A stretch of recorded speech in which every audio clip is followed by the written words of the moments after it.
The statement in the title of this clip seems to have nothing to do with the implicit function theorem. It's a statement saying that if you take, level surfaces indicates that we're dealing with functions of 3 variables. Remember that for functions of 3 variables, the domain lies in R3, and the graph of the function is somewhere in the 4th dimension, which we can't even draw. And our only way to somehow picture these functions is through what we call level surfaces. So those are the surfaces on which the function has a constant value.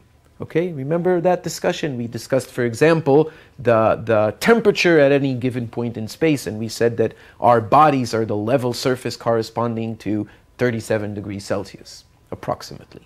Remember that? Okay, so what we want to show now, in analogy to the two variable case, where the gradient was perpendicular to level curves, we want to show that in the case of a 3 variable function, the gradient, which is going to have three components as well, is perpendicular to level surfaces. So let's show that, and that's going to be done via the implicit function theorem.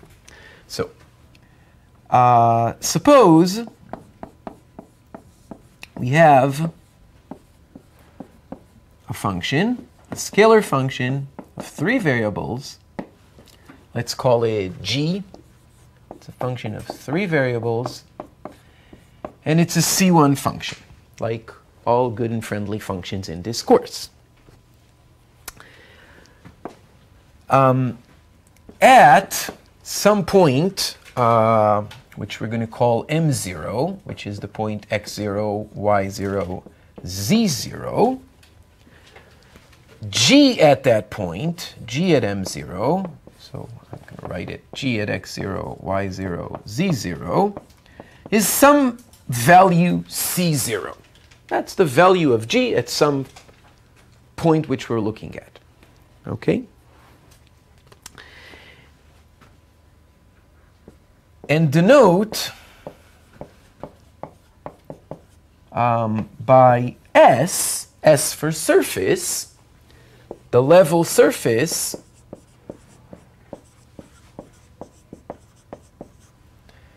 So a level surface is the set of all points such that g at those points is fixed. Okay? So the level surface, g of x, y, z, equals c0. All the points where the value of g is precisely c0, like in that point m0, which we started with. Okay? So that's going to be some surface in R3. Okay? So S is the level surface corresponding to the value C0. So far, everybody with me? Okay. And now there's going to be an assumption here. There's going to be an assumption, and the assumption is going to be that the gradient at this point is not 0. So the gradient is the vector of the partial derivatives at this point, and saying that it's not 0 means that not all 3 components are 0. 2 can be, but not all 3. And that's going to be an assumption in order for everything to work. If the gradient at the point is 0, then of course such a statement is meaningless. Do you agree? Okay. Okay. So assume that the gradient of g at the point m0, x0, y0, z0, is not 0, meaning at least one of the partial derivatives is not 0, and say, for example, that you can choose any one you want. If it's not 0, remember what the gradient is. It's the vector of the partial derivatives, right? Saying that it's not 0 means that one of them is not 0. In this discussion, I'm going to assume that the derivative with respect to z at this point is not 0. So I'm allowing the other two to be 0. Okay? But the same argument is going to work as long as one of them is not 0. Okay. Good. Now I'm going to define a function a function, f of x, y, z. F is going to be the function on which I'm going to act with the implicit function theorem. Okay, remember that required a capital F. So f is going to be g of x, y, z minus c0, minus this value c0. That's f. Tell me if you agree. So define. This is f. Then tell me if you agree to the following statements.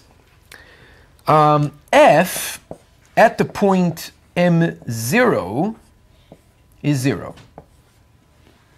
Why? Because at the point m0, g was precisely c0. So c0 minus c0 is 0. Do you agree to this? Everybody? Okay. Do you agree that f is a C1 function? Because g was a C1 function, and subtracting a constant preserves that, right? And the derivative of f with respect to z at this point is not 0.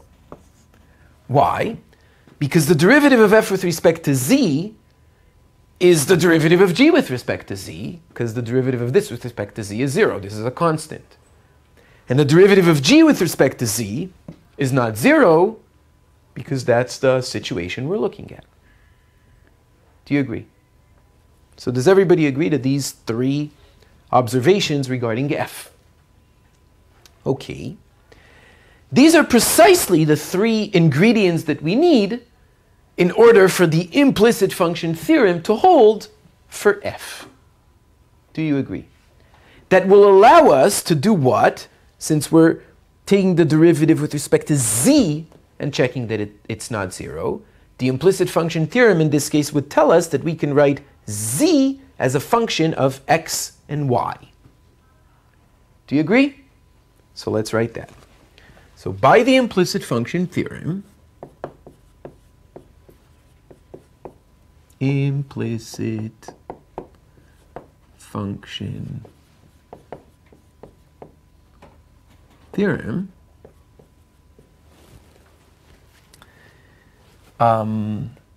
there exists a unique f equals, z equals f of x and y. This is the implicit function theorem. Satisfying what? Satisfying what? First of all, we know that this little f is a C1 function. That at the point x0, y0, z0, we get precisely that f of x0, y0 is z0. You just have to look at the, I already erased it, but you have to look at the phrasing of the theorem for three variables. This was the second assumption, or the first one, I don't remember how we numbered them. And when you plug f for z in capital F, you get 0. Okay, so f of x, y, little f of x, y is 0. That means that this is an implicit function for this relation, right? And this is true in a neighborhood of that point m0. And there's the formulas for the derivatives. We're going to use them in a minute. Okay? So do you agree so far? Everybody? Questions? Okay. Now, I'm not really interested to know things about f. I'm interested in that g, that little g we started with. But this just says,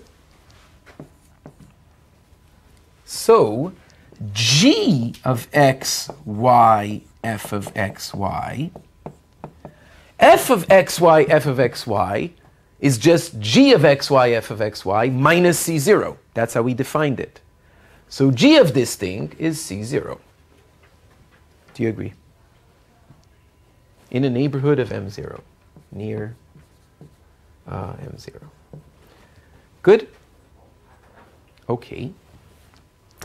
So what did we just find? What is this thing? What is g of xyz equals c0? G of xyz equals c0. Points xyz. Listen to what finish writing. Listen to what I'm saying, and tell me if you agree with this statement. You have to connect the dots here to let the neurons connect. Points xyz at which g of xyz equals c0, that's the level surface. Do you agree? That's the level surface corresponding to this value. All the xyz's such that g of that equals c0. Do you agree? What did we just find? We just found that not just any xyz's satisfy that g of xyz equals c0, but locally, near this point m0, points of the form xy f of xy satisfy this. So near the point m0, the level surface, which a priori could be anything in three-dimensional space, it's not just anything in three-dimensional space, it's the graph of a two-variable function. It's points of the form xy, f of xy. It's a graph of a two-variable function, little f. Okay. Hence, near m0, the level surface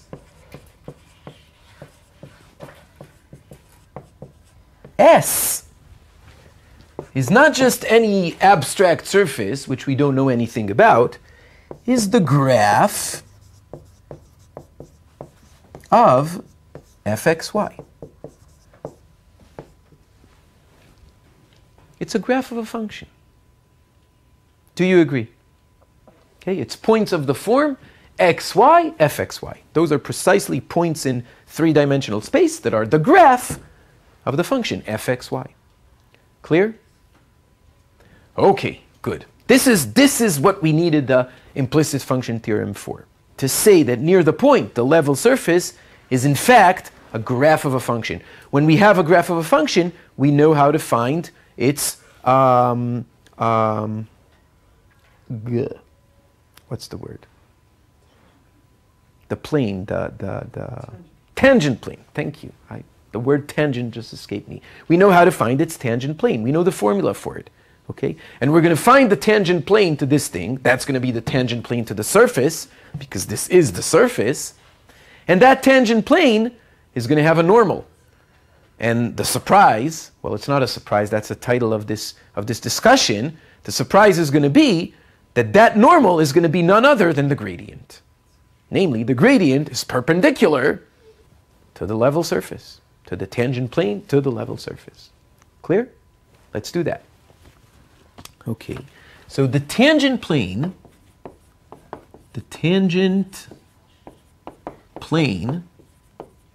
at m0 is what? It's z equals f of x0, y0 plus df to dx at x0, y0 times x minus x0 plus df to dy at x0, y0 times y minus y0. Remember this? This is the formula for the tangent plane, right? Okay. Now I want to do this. There's one thing I didn't use from the implicit function theorem. F was that implicit function, right? What I'm using here is the derivative of f with respect to x and the derivative of f with respect to y.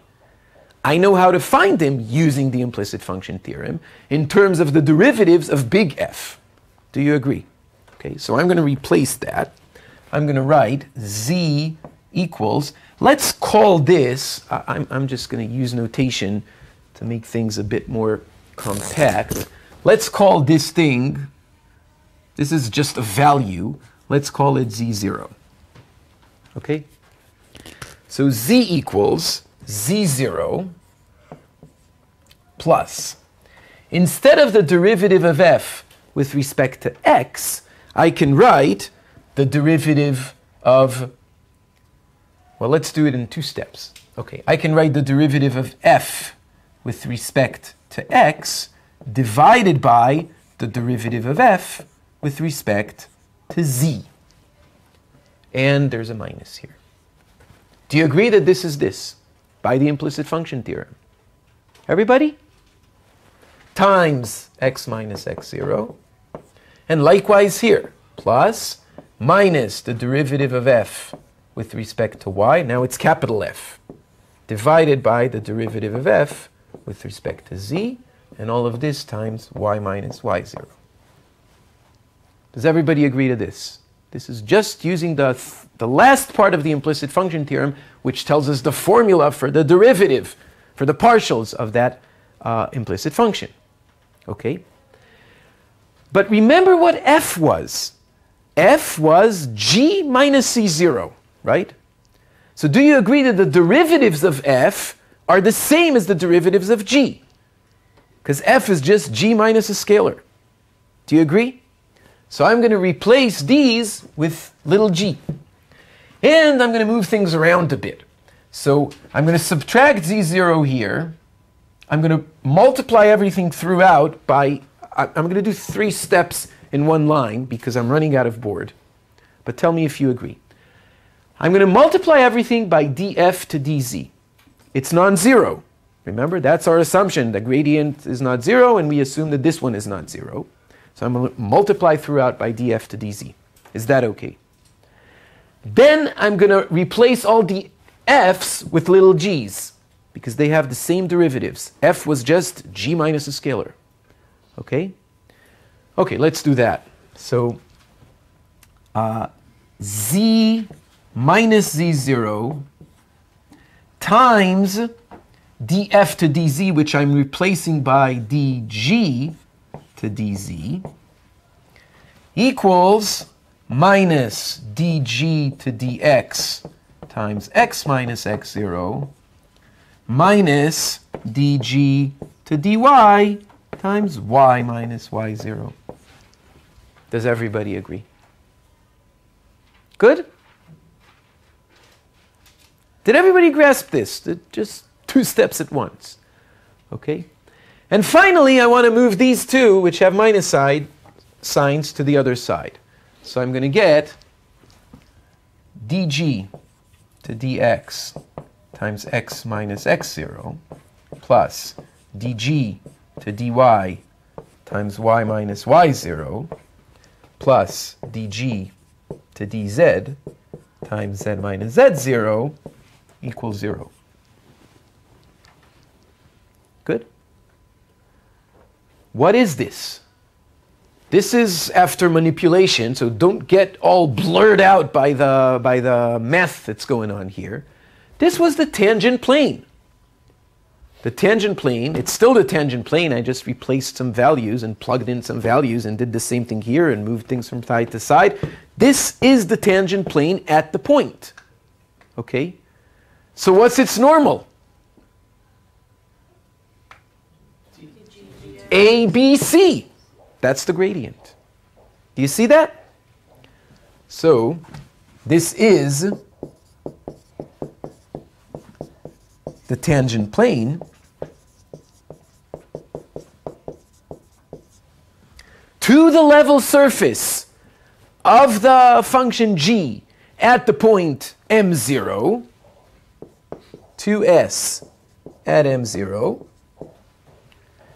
and its normal is just the gradient of g.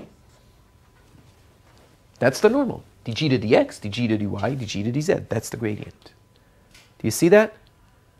So the gradient is the normal to the level surface. The level surface is tangent. Sorry, the gradient is the normal to the tangent plane to the level surface. Therefore, the gradient is perpendicular to the level surface. Clear? Raise your hand if you're with me, if you followed me. I'm not sure. Good. Okay, wonderful. Okay, I'm going to say it again. This is the tangent plane to the level surface at this point. The gradient is the normal to the tangent plane. Tangent plane.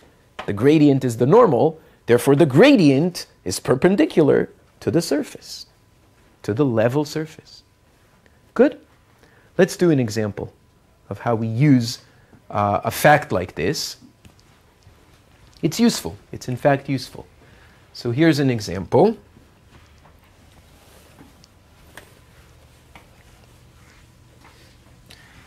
And once again, I usually try to do examples where you can see beyond the technical implementation of a theorem. You can actually see with your own eyes why things happened. Okay, so it sometimes makes the examples easy, and in practice you may have to tackle some more difficult examples, but it's important, at least in the beginning, to be able to see why it's true, why it works, why it's not some vague, abstract statement that, okay, it says something, let's just read line by line and apply it, but blah. Okay, so here's an example. Let's find the tangent plane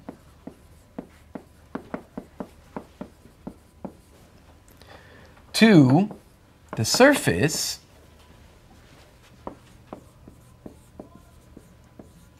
x squared plus y squared plus z squared equals r squared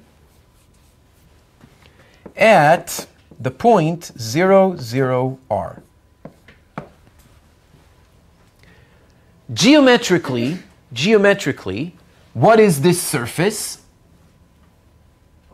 Right, it's a sphere. Do you agree? It's a sphere in R3, centered at the origin with radius r. Does everybody see that? Okay. What is this point? It's not any point. The x and y are 0, the z is r. You should look at this point and say, hey, there's a polar bear there. This is the North Pole, right?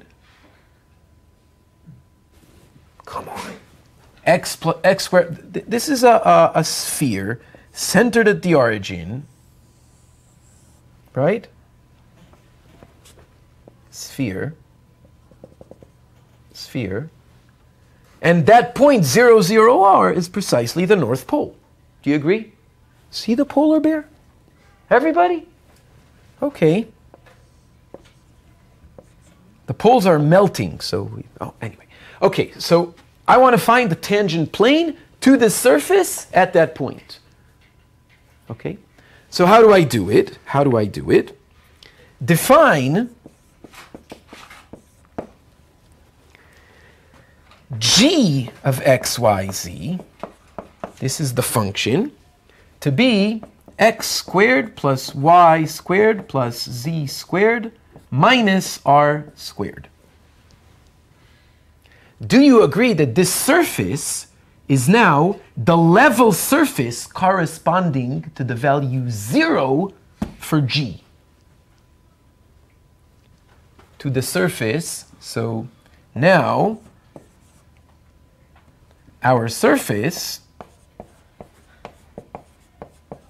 is the 0 level surface of G. What is the 0 level surface? All the points x, y, z for which G is 0. All the points x, y, z for which G is 0. That's precisely this. Do you agree? Does everybody see that? So this surface is the 0 level surface of G. Good? Okay.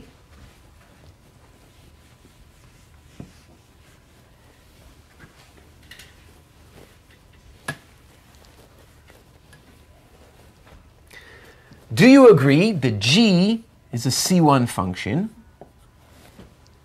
X squared plus y squared plus z squared minus some scalar. That's a C1 function. It's a polynomial. What's the gradient of g? The gradient of g is 2x, 2y, 2z. Right? It's the vector of the partial derivatives. Good? Okay. What's the gradient of g at the point we're interested in? The gradient of g at the point which we didn't call m0, so I'm just going to call it just in its full name, is what? Is 0, 0, 2r. I just wrote zz. Nobody said anything. 2z is 0, 0, 2r. Do you agree? Everybody? And this is not 0, because the third component is not 0, providing r is not 0, and we're assuming r is not 0. It's a positive number, the radius. Okay? So this was the one thing we had to verify, or the two things we had to verify in all our discussion through which we developed the statement that the gradient is perpendicular to level surfaces. Okay. So therefore, the tangent plane